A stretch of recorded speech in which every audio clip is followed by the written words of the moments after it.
So while you might have floods in the short term, in the foreseeable future, the amount of water that the rivers carry is going to decline pretty sharply.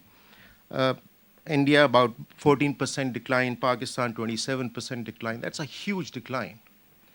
And Dr. Pachauri, who has contributed to a chapter to a book that we're publishing now, argues in his paper that something like 1 billion people in South Asia, 1 billion people are going to be adversely affected by the shortage of fresh water availability directly as a result of what I just said, reduced water runoff. The third unfortunate dimension of this extreme vulnerability of South Asia to climate change is that the increased temperatures are directly, other things remaining the same, are directly going to reduce yields per acre of your principal grain crops. The Intergovernmental Panel for Climatic Change has modeled this to a fairly high level of probability. I think it's a 95% significance level. They are saying that there will be an absolute decline in yields per acre in South Asia by about 30% in the grain crops. So what, and this is likely to happen in the next 3 decades, 2 to 3 decades, by around 2050. And what we're talking about here is, if we don't get our act together and we let this happen, 30% decline, we're really talking about famines in South Asia. Because even if we had the foreign exchange available to import the food deficit, this magnitude, this volume, this tonnage of food would simply not be available in the international market. Those kinds of surpluses will not be available in the international market. And therefore, I think it's a very severe prospect to look at. And finally, this business about the rising sea level temperatures, the rising sea levels because of the melting of the Arctic Ocean. The Arctic ice cap is melting, and so the sea levels are rising. And this rising sea level is going to displace another 125 million people from the coastlands of South Asia because the agricultural plains are going to get salinized. I'll conclude this sort of statistical picture I've just presented to you by saying that what we're currently facing is an environmental crisis of grave proportions. And it's a crisis that is likely to threaten social stability, political relations between states, and it's likely to destabilize and displace large numbers of people. Hundreds of millions of people are going to be displaced from their homelands. Now, under these circumstances, it seems to me that it wouldn't be an exaggeration to say that this climatic change effect is going to threaten social and human life in South Asia unless we come together. The human species and human communities historically, and I think Aisha would know this much better than I do, in the long run, human communities, when faced with a common threat, increase the probability of survival through cooperation. If they go into conflict, they increase the probability of catastrophe. And here we have a situation which has, if we can cooperate, we can survive. If we don't cooperate and come into conflict, we'll perish.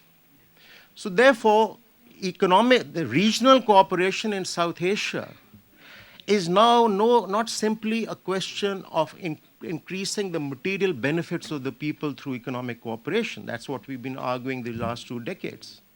Now it's a matter of survival. We either cooperate and survive or we perish. And now the question is, therefore, and that is why I think what Aisha said was so important. There's a poignance in learning from history and in giving up the premises which have informed our interstate relations and our thinking on 3 kinds of things. I think there are three kinds of paradigms that we'll have to change if we are to learn, this is, I think, a moment when learning from history is a matter of survival here, right?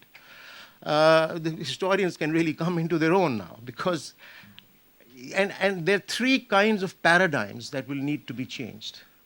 The first is the kind of thing that Aisha was talking about, the national security paradigms. National security paradigms that were based on a zero-sum game. The idea of national sovereignty, and at least in the Pakistani case, the idea of asserting national sovereignty was in terms of demonizing the neighbor across the border. That sovereignty in one country is going to be reinforced and strengthened if we are in a conflictual relationship with the other side. I think to some extent this was also true in the Indian case, at least amongst extremists.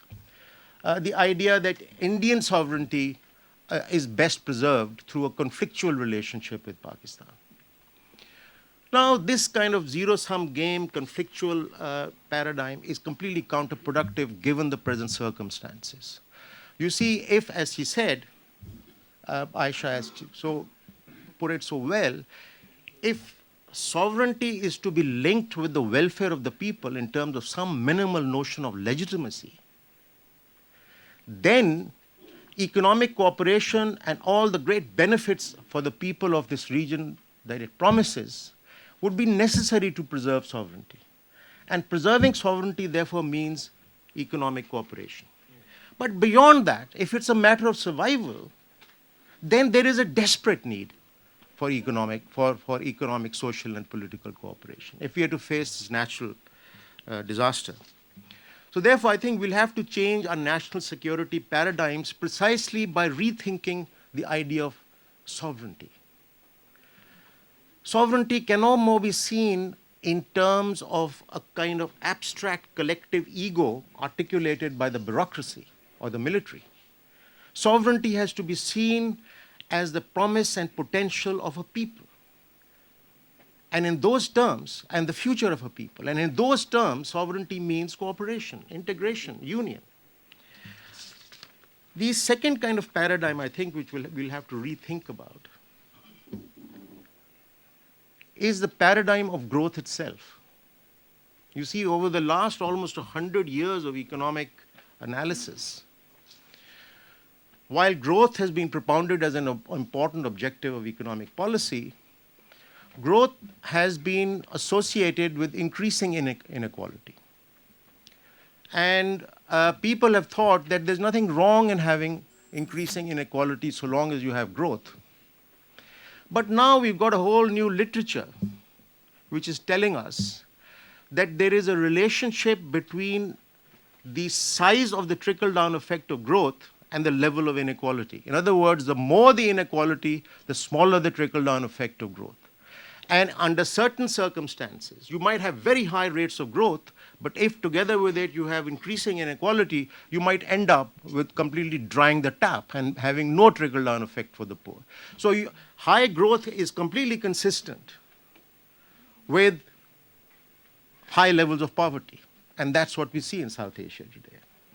So therefore, I think the growth paradigm has to, and this is what we're arguing in this book we're bringing out, under the South Asia Center for Policy Studies, is that we've got to start now policy, and Prime Minister Manmohan Singh some time ago, I think, gave the clue. When there was this whole debate on the magnitude of poverty in India, he said, look, there is mass poverty in India, and the problem with our growth is that the trickle-down effect is too small, right? So he called it the elasticity of growth with respect to poverty reduction was only 0.5. It was too little. Growth was affecting poverty to a very small extent.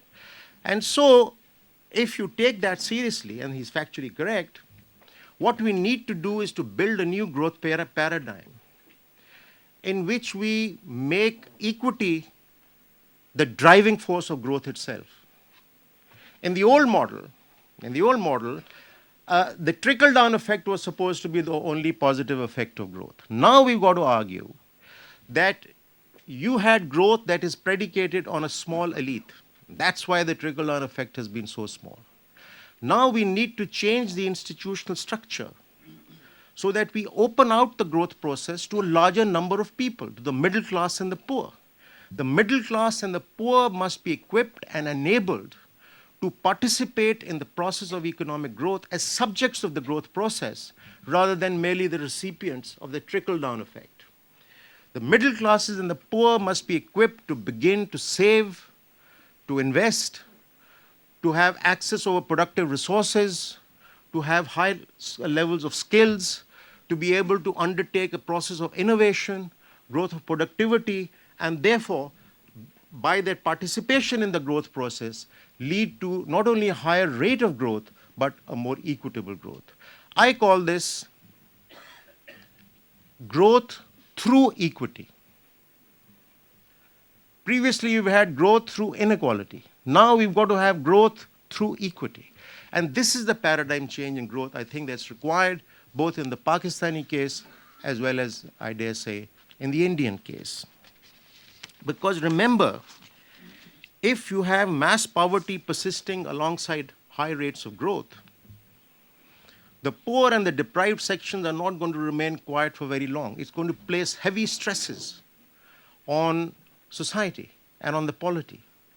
If you exclude the majority of the people from the process of investment and high wage employment, you're going to place very heavy stresses on society. And that is why we need to restructure our growth process and the paradigm of growth. The third, I think, very important paradigm shift that has to take place, again, by looking back at history, is the way we relate with commodities and with nature. As Sen in the seminar we had in Delhi recently pointed out, Professor A.K. Sen, he said, look, all that growth does is, output increase, does is that it improves or increases the objects of convenience. But that's not what life is about. Life is about more than just producing commodities for a small elite. Sure, we need to improve the material welfare of a much larger number of people. But we got to place goods in perspective, in the perspective of life, particularly when we have an environmental crisis. So I think nature has been historically seen under capitalism, at least in the last 250 years. Nature has been seen as an exploitable resource. Now we know that that's not a reasonable way of looking at things. And the point is that in South Asia, South Asian history and its cultures, we have a shared and very rich tradition of relating with nature in a harmonious fashion. Nature has been seen in Islam as a doorway to experiencing the transcendent. These are nature, the mountains, the rivers, the oceans are symbols, are signs that signify the ultimate truths.